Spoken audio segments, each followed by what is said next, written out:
Hey guys, what's up? Dr. Music here. Welcome back to Honkai Star Rail. Today I want to talk about paths and their taunt value. There's a lot of different paths in Honkai Star Rail. As of right now, we have a total of 7. These paths basically mean classes, which means that your character actually does a specific thing better than others. And I also want to talk about taunt value, because taunt value basically means that some characters actually aggro the enemy's attacks much more than others. So these 7 different paths consist of the hunt, which is basically your single target DPS. Units like Yanqing and Seele are good examples of these.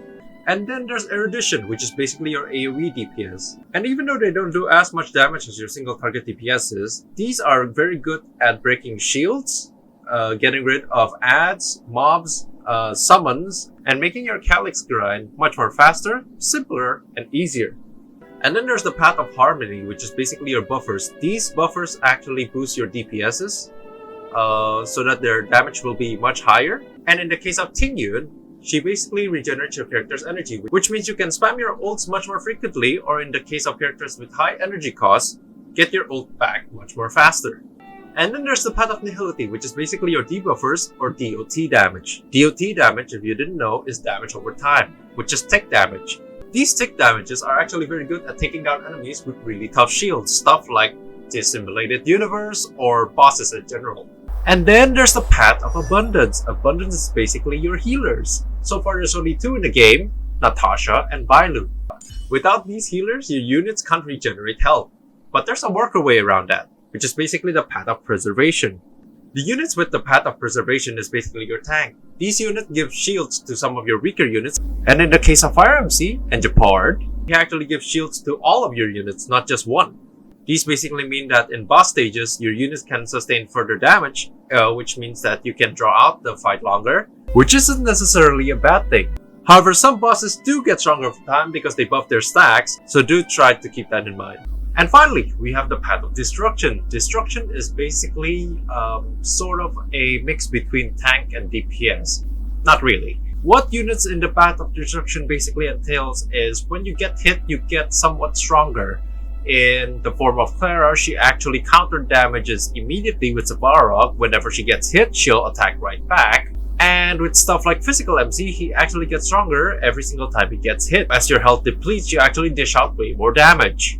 Now, as to why this matters is because of this thing called taunt value. What taunt value basically means is that some units are more susceptible to getting hit than other units. Every single one of these units have them. There's no taunt value 0 where you are not going to get hit at all, unfortunately.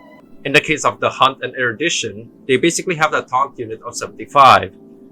And in the case of Harmony, Nihility, and Abundance, they basically have a taunt value of 100, which means they're more likely to be targeted compared to the DPSs.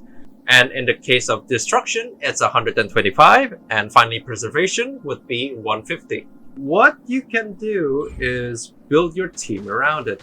So in this case, I have 2 Hunt characters, Sampo, a Nihility character, and Natasha, an Abundance character, which basically means that most likely Sampo and Natasha are going to be targeted first. Let's test it out. So I'm just gonna auto battle here.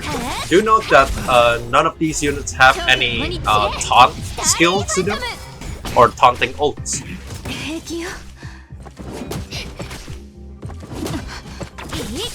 So as you can see, Natasha got hit twice while Seele only got hit once. And there you can see Sampo just got hit, and then Yanqing later on. These are not good drops. So let's try something with a higher taunt value. Almost double taunt value. See if something like... So with this current lineup, with the data provided, both Japard and Natasha would be targeted way more frequently than either Yanqing or Seele. Let's test that out. Japard should be attacked first. Yep. As you can see, Japard already took 2 attacks. 3. If there's a healer low on health and there's either a boss about to do a really painful single target attack, you can draw that away with either an MC or Clara's taunt. If there's a big AoE attack that only targets the characters right next to said targeted character, you want to place your tank on the far left or far right of your team. put your healers maybe a bit further away and your DPSs on that final slot.